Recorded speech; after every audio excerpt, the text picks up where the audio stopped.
여러분 안녕하십니까. 부동산학개론 한동균입니다. 자, 오늘 이 시간은 이 투자 이론에서 또 가장 중요한 내용이죠. 시험에 자주 출제가 되는 용어가 되겠습니다. 이 지렛대 효과인데, 이 25회 시험에서는 이 계산 문제가 또 지렛대 효과에서 지분 수익률로 해서 계산 문제가 출제를 했었죠. 이 지렛대 효과 우리가 여러분이 또 확인을 우선 해야 될 그러한 내용이 되겠습니다. 자, 그러면은 이 지렛대 효과와 관련해서 우리가 시험 문제 우리가 또 출제를 또 자주 하는 부분이잖아요. 그래서 여러분이 잘 기억을 또 우선 해 두셔야 되겠습니다. 우선 출제가 되는 또 상당히 중요한 부분이죠. 자, 이 지렛대는 레버라고 하죠. 무거운 물건을 들어올릴 때 두 손으로 들어 올리는 것보다 지렛대를 이용하면 좀 더 쉽게 들어 올릴 수 있는 이 원리를 이용해서 이 부동산도 고가의 상품이기 때문에 이 자기 자본을 전액 모아서 투자하기는 상당히 시간이 오래 걸리기 때문에 우리가 일정한 자금을 금융기관 융자를 통해서 이용을 하면은 쉽게 구입을 할 수 있는 이 원리를 의미하는 내용이 되겠습니다. 이 지렛대 이 효과, 이 지렛대 효과를 우리 지렛가 아까 레버라고 했죠. 이 레버리지 효과라고 한다. 이 지렛대 효과를 이 레버리지 효과다. 그래서 이 지렛대 효과는 항상 이 타인 자본을 이용을 해야 된다는 얘기죠. 타인 자본. 이 타인 자본을 항상 이용을 해야 된다는 거. 이 타인 자본을 이용을 해야 된다. 그래서 이 타인 자본을 우리가 이용을 해서 이 부채 비율의 변화를 가져오죠. 이 부채 비율도 22회, 23회, 24회 3년 연속도 출제가 된 용어죠. 자, 이 부채 비율은 우리가 자기 자본에 대한 이 타인 자본의 비율. 자, 이 부동산에 이 총 투자한 자본 중에서 우리가 타인 자본을 어느 정도 이용하느냐에 따라서 자기 자본이 달라지겠죠. 그럼 부채 비율이 또 변화를 하게 되겠습니다. 자, 그럼 이러한 부채 비율의 변화를 통해서 이 지분 수익률에 미치는 효과를 바로 이 지렛대 효과다. 이 지분은 자기 자본이란 얘기죠. 이 지분 수익률은 이 자기 자본에 대한 수익률입니다. 그래서 이 지렛대 효과는 이 자기 자본 수익률은 어떻게 구하느냐? 이 부동산을 취득을 하는데 투하된 자기 자본을 지분 또는 지분 투자이죠. 이 지분에 대해서 이 지분에 대한 대가, 이 지분 수익과의 비율을 의미하는데 이 지분 수익으로서 우리는 세전 현금 수지를 말합니다. 자, 이 세금을 납부하기 전 이 현금 수지인데 이 현금 수지는 순영업소득, 순수익이죠. 이 순영업소득 또는 이 순수익인데 이 순수익에서 뭐를 빼죠? 우리가 타인 자본, 대출금, 금융기관의 대출금, 타인 자본을 이용했기 때문에 타인 자본에 대한 대가인 이 부채, 이 서비스액이죠. 이 부채 서비스액은 원리금 상환액을 말합니다. 이 부채 서비스액은 이 원리금 상환액을 의미하는 내용이죠. 원리금 상환액. 자, 이러한 우리가 지분에 대한 대가를 자기 자본에 대한 지분에 대한 대가, 지분 수익이 이 지분 수익률 계산인데 이 지분 수익률 계산 문제를 우리가 자주 출제를 했다는 얘기죠. 그래서 이 지분 우리가 이 수익률 계산하는 문제를 잘 확인해 두셔야 되는데 시험에 여러분이 우리가 보면 11회 시험에 계산 문제 출제했었죠. 우리가 13회 시험 그리고 15회 시험 또 15-1회 시험 18회 시험 그리고 25회 시험에 계산 문제를 출제한 상당히 중요한 내용입니다. 그래서 계산 문제는 계속 이 지분 수익률 묻는 문제를 출제한다는 거. 그래서 이 지분 수익률 계산하는 방식 정도는 기억을 해 두셔야 되겠습니다. 자, 그러면은 이 지렛대 효과는 크게 두 가지로 우리가 나눠 볼 수 있죠. 우선은 수익금 지렛대 효과와 이 금액을 의미하죠. 수익금 지렛대 효과 그리고 이 수익률 이 지렛대 효과로 크게 둘로 나눠 볼 수 있습니다. 자, 그러면 먼저 이 수익금 지렛대 효과는 바로 이 전세금을 안고 주택을 매입을 하는 경우죠. 자, 전세금을 우리가 안고 우리가 주택을 매입을 하는 경우를 말합니다. 자, 이 전세금을 안고 주택을 매입을 하는 경우, 이때 이 전세금이 금융기관의 융자를 받은 것과 똑같은 효과를 주죠. 그래서 이 전세금을 안고 주택을 매입을 하는 경우인데, 자, 예를 들어서 여러분이 아파트 가격이 여러분이 2013년에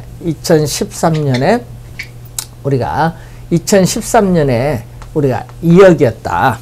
예? 근데 이 전세금, 자, 이 금융기관에 대출금은 없다고 가정을 하고 이 전세금이 1억 우리가 5천만 원이었습니다. 1억 5천만 원이었는데 2015년도에 아파트 가격이 우리가 2억 우리가 5천만 원으로 우리가 올랐다면은, 자, 전세금은 1억 5천만 원은 변화가 없겠죠. 이 전세금은 우리가 이 변화가 없어요. 이 전세금 자체는 1억 5천만 원으로 변화가 없는데 이 자기 자본, 지분이죠. 그럼 이 전세금 1억 5천에 얼마를 5천만 원을 투자를 해서 2억 원의 아파트를 샀는데 2년 뒤에 아파트 가격 상승으로 인해서 전세금이 변화가 없으니까 자기 자본은 2억 5천에서 1억 5천 빼니까 1억 원이 되겠죠. 그래서 이 자기 자본이 이렇게 증가합니다. 자, 이 전세금을 안고 아파트를 구입을 했을 경우에 이 자기 자금이 플러스 얼마죠? 5천만 원이죠. 자, 5천만 원이 이렇게 늘어났다. 자, 이때 이게 플러스죠. 플러스 수익금 지렛대 효과가 발생했다. 그래서 이 전세금을 안고 주택을 매입을 하는 것도 이 전세금이 금융기관의 융자를 받은 것과 똑같은 효과를 주기 때문에 이 지렛대 효과를 활용하는 하나의 예라고 볼 수 있습니다. 자, 이런 경우 여러분 많이 우리가 이해를 하죠. 요즘에 여러분이 이 주택 가격이 주택 가격 대비 전세금 비율이 거의 뭐 90% 육박한 아파트들이 최근에 많죠. 전세 가격 급등으로. 이때는 우리가 이 전세금을 안고 주택을 사는 경우도 상당히 우리가 좋을 수도 있습니다. 여러분 뭐 또 우리 깡통 정서도 있죠. 왜냐하면 전세금이 너무 높게 되면은 돈을 어떻게 돼? 주택 소유자가 돈을 금융기관에 갚지 않아서 어떻게 돼? 경매로 넘어갔을 때 문제가 생길 수 있죠. 그렇기 때문에 이런 걸 투자할 때는 여러 가지 면을 고려해서 잘 투자를 하셔야 됩니다. 이 수익률, 이 지렛대 효과, 이 수익률 지렛대 효과는 바로 뭐죠? 우리가 낮은 금리를 이용하죠. 낮은 금리의 적용을 받는 금융기관의 대출을 받아서 낮은 금리로 적용받는 금융기관의 대출을 받아서 부동산을 취득했을 때 자기 자본 수익률을 훨씬 더 높이는 그러한 효과를 수익률 지렛대 효과입니다. 자, 그러면 이 수익률 지렛대 효과는 크게 세 가지가 있는데 이 정 플러스죠. 이 정의 지렛대 효과, 그리고 이 중립적인 지렛대 효과, 그리고 마이너스 부죠. 부라고 있죠. 마이너스 이 부의 지렛대 효과, 크게 세 가지가 있는데, 자, 이 정의 지렛대 효과는 이 지분 수익률이 이 종합 수익률이라는 것은 총 투자한 자본으로부터 얻을 수 있는 수익률, 이 총 투자 수익률을 얘기합니다. 이 총 투자한 자본으로부터 얻을 수 있는 수익률로서 우리가 부동산을 취득을 하는데 총 투자한 자본. 자, 이 부동산을 취득하는데 총 투자한 자본은 바로 총 투자한 금액인 부동산 가격을 말하는데, 이 부동산 이 가격에 대한 순영업소득, 순수익과의 비율을 총 투자 수익률입니다.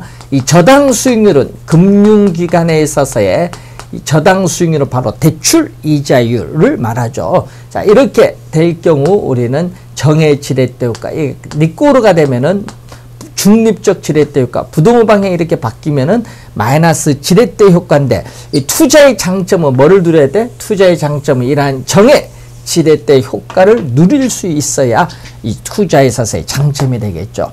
자, 이 우선 수익률 지렛대 효과에 있어서 우리가 세 가지 우리가 내용에 대해서 우선 살펴봤습니다.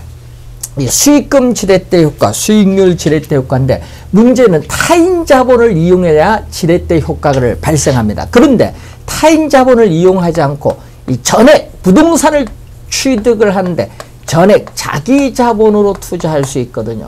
이 전액 자기 자본으로 투자한다는 것은 이 타인 자본, 이 차익금을 이용하지 않았다는 얘기죠. 타인 자본을 이용하지 않고 전액 자기 자본으로 투자를 하게 되면은 이 지렛대 효과는 발생하지 않습니다. 이 지렛대 효과 발생하지 않는다. 이 지렛대 효과는 타인 자본을 이용을 할 때 발생하는 개념입니다. 이 지렛대 효과가 발생을 하지 않고 그리고 이럴 경우에는 지분 수익률, 이 지분 수익률과 이 종합 수익률이 서로 같을 수밖에 없다. 이 타인 자본을 이용하지 않고 투자를 했을 경우에는 지분 수익률과 종합 수익률이 서로 같고요. 또 금융기관으로부터 자금을 융통받는 게 금융이죠. 자금을 융통받지 않았기 때문에 금융상 위험도 발생하지 않는다. 잘 확인을 또 해두셔야 될 부분이죠. 자, 이 전액 자기 자본으로 투자했을 경우에는 지렛대 효과가 발생하지 않는다는 그러한 내용이 되겠습니다. 자, 이 지렛대 효과와 관련해서 여러분이 계산 문제도 많이 나오기 때문에 이 계산 문제도 여러분이 나중에 문제풀이 과정을 통해서 여러분이 자세하게 우리가 또 확인을 해야 되는데, 그래서 여러분이 기본적인 개념 잘 이해를 해 두셔야 됩니다. 자, 뭐 하나 예를 들어 볼까요? 자, 예를 들어 볼까요? 우리가 여러분이 이해하기 좋도록. 자, 여러분 부동산을 취득을 하는데, 자, 이 부동산을 취득하는데 총 투자 금액이 1억입니다. 자, 1억 원 중에서 자기 자본, 자, 자기 자본은 우리가 4천만 원이고, 우리가 차입금, 이 금융기관에 있어서의 차입금은 6천만 원이다.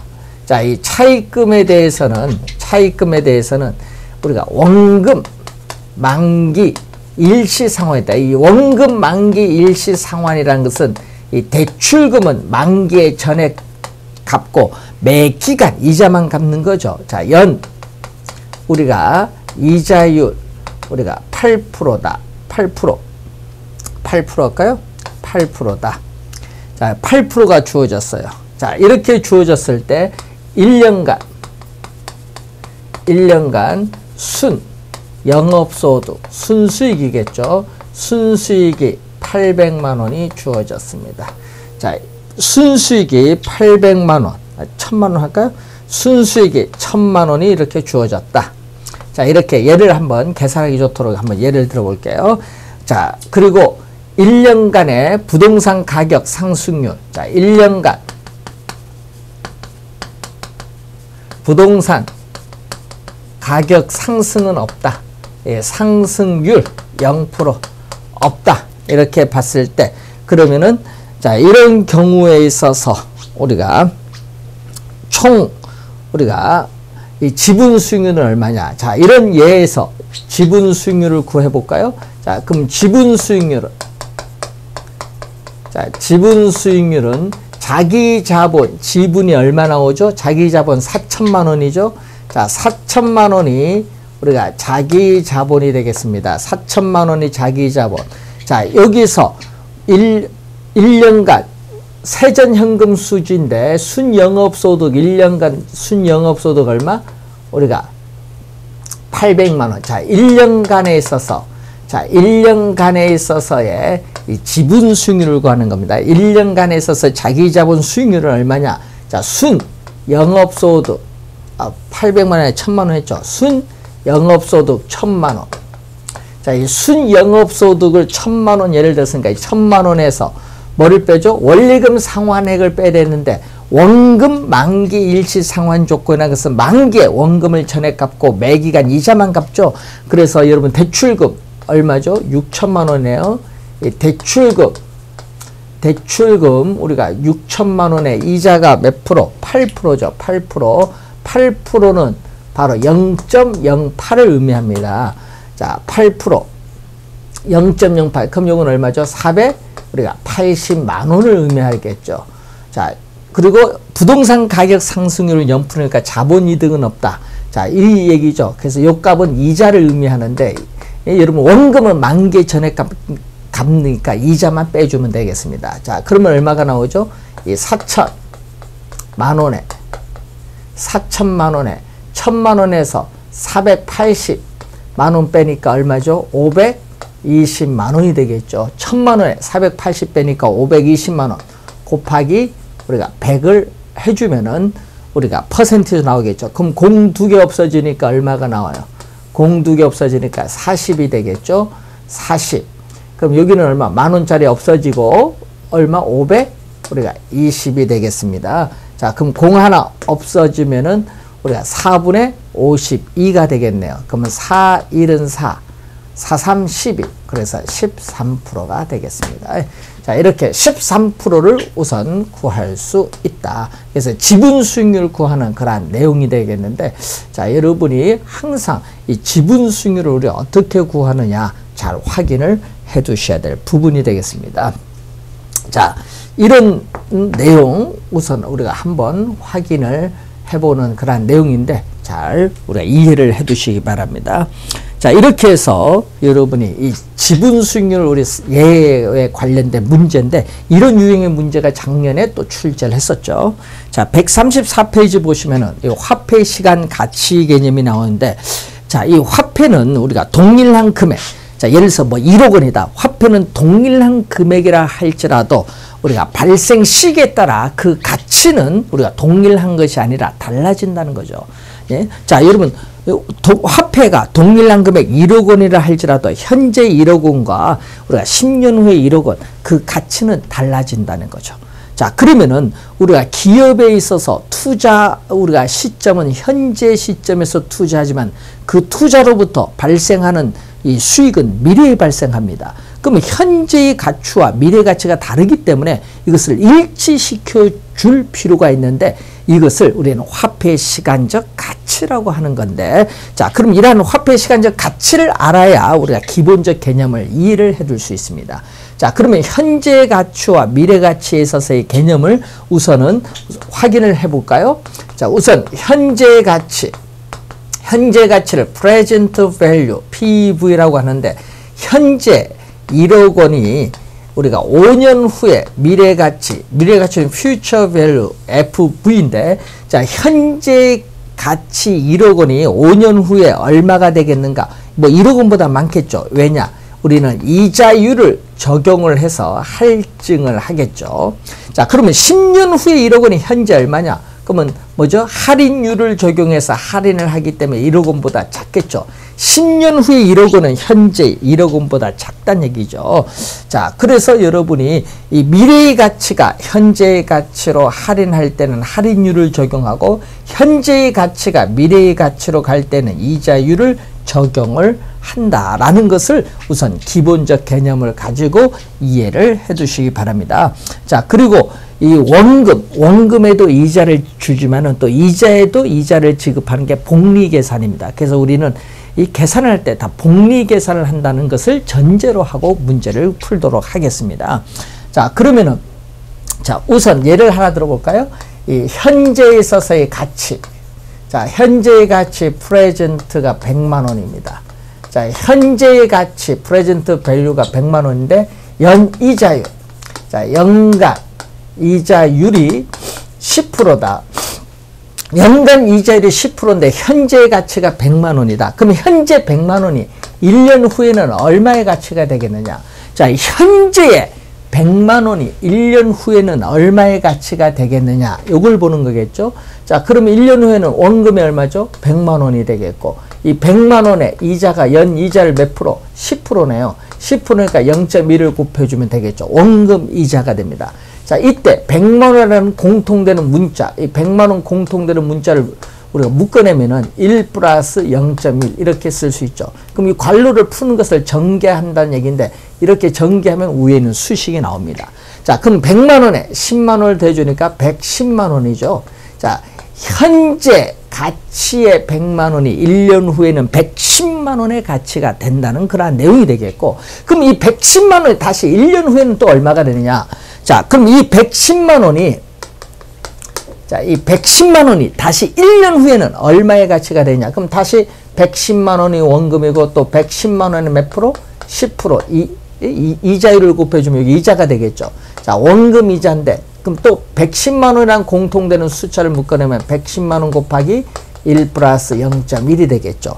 자, 이때 이 110만 원, 요 110만 원의 요 숫자를 여기에 대입을 시켜주면은 이 100만 원에 곱하기 1 플러스 0.1이 하나, 두 개가 되거든요. 그래서 제곱입니다. 자, 1년 후일 때는 1승이지만 2년 후일 때는 제곱입니다. 이런 과정을 계속 반복을 하면은 이 3년 후에는, 자, N여 년 후로 할까요? N여 년 후에는 얼마가 되냐? 계속 반복을 하면은 N여 년 후에는, 자, 원금 100만 원 곱하기 1 플러스 0.1의 몇 승? N여 년 후일 때.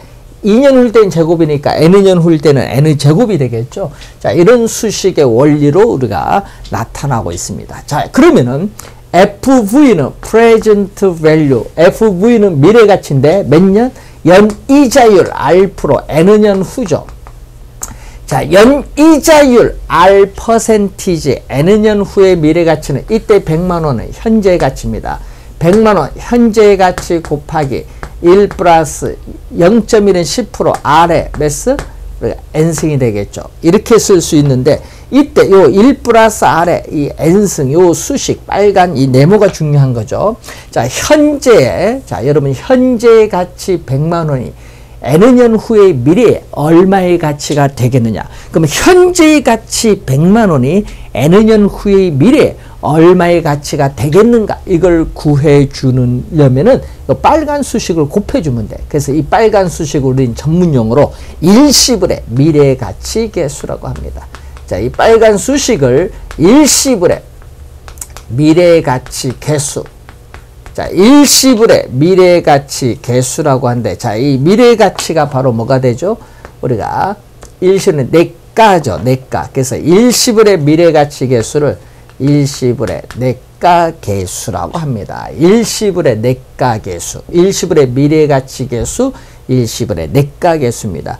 자, 그럼 이 수식에서 그럼 PV를 구하고자 한다. 그럼 양변에 뭐를 1 플러스 R의 N승으로 양변을 나눠주면 되겠죠. 그러면은 이때 PV는 FV 곱하기 1 플러스 R의 N승으로 양변을 나눠줬습니다.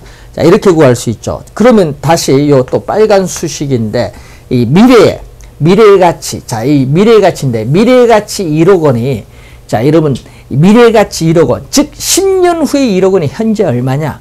자, 5년 후에 100만 원이 현재 얼마냐? 이 미래가치에 빨간 수식을 곱하면 현재의 가치를 구할 수 있다. 즉, 미래가치 1억 원이 현재 얼마의 가치가 되겠는가를 구해주는 계수가 이 빨간 수식인데, 이 빨간 수식을 우리는 전문용어로 또 일시불의 현재 가치 계수라고 합니다. 자, 일시불의 현재 가치 계수. 자, 이때 또 일시불의 이 현재 가치를 우리 뭐라고 하죠?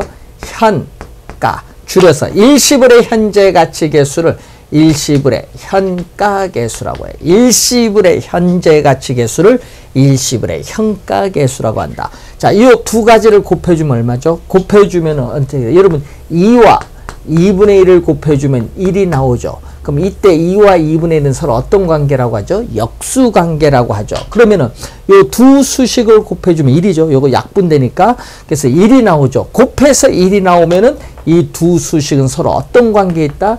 역수관계에 있다라는 거죠. 역수관계에 있다. 곱해서 1이 나오면은 역수관계에 있다는 것을 여러분은 잘 이해를 해 두셔야 됩니다. 자, 역수관계에 있다라는 거죠.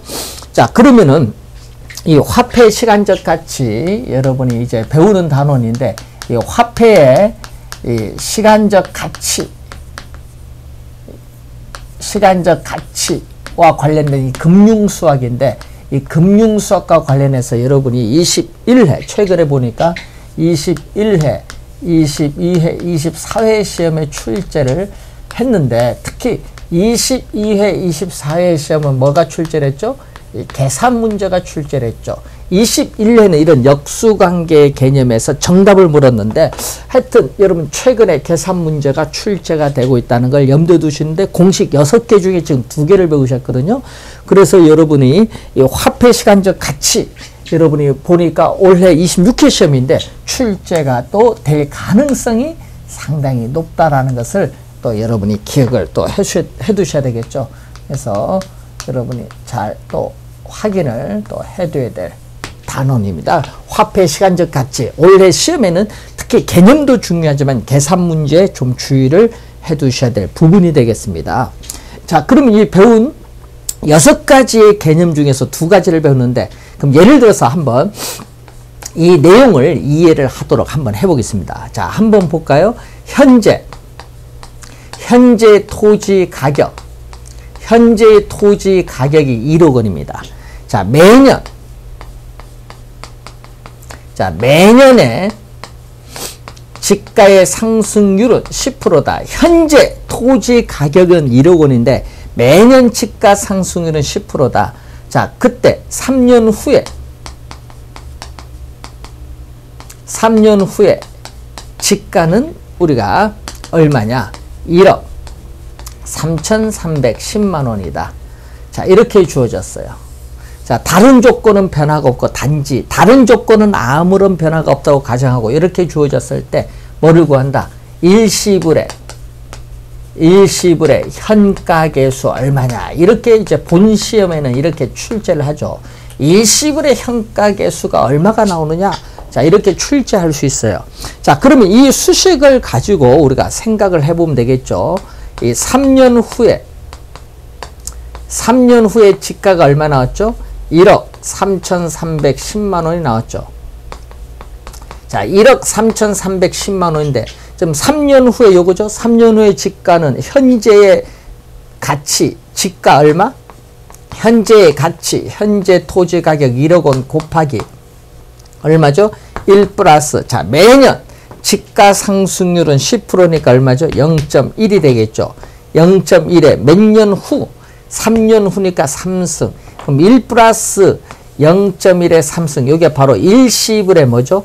우리가 내가계수입니다. 그럼 일시불의 미래가치계수 내가계수가 1 플러스 0.1의 3승인데 그럼 일시불의 현가계수를 구하는 거죠. 그럼 구하고자 하는 일시불의 현가계수는 얼마냐 얘기죠. 구하고자 하는 일시불의 현가계수는 일시불의 요 내가계수, 요거 일시불의 내가계수와 역수관계니까, 자, 일시불의 내가계수를 역수 1 플러스 0.1의 3승 역수로 취해주면 되겠죠. 자, 이게 바로 일시불의 현가계수입니다. 자, 이렇게 우리가 사례를 주어지고 이렇게 간단하게 일시불의 현가계수 얼마냐? 그럼 여러분은 어떻게 구해야 돼? 이 수식을 쓸 줄 알아야 여러분이 이렇게 일시불의 현가계수를 구할 수 있는 겁니다. 이제 본 시험에 가면은 이런 유형의 문제들이 출제가 된다는 내용이죠. 그러니까 어려운 문제는 아닌데 원리를 이해하고 있느냐 이걸 보는 내용이 되겠습니다. 확인해 두셔야 되겠죠.